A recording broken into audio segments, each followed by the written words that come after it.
ایک سیب لیے اس سے کھیل رہا ہے۔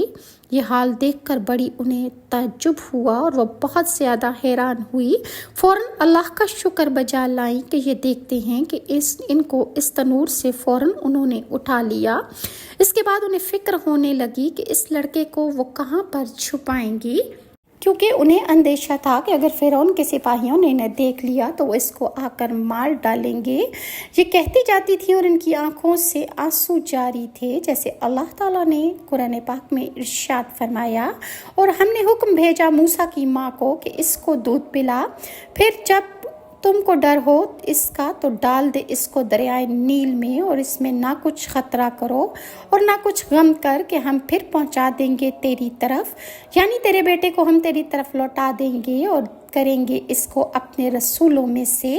تب حضرت موسیٰ کی والدہ یہ خوشخبری پا کر بہت زیادہ خوش ہوئیں۔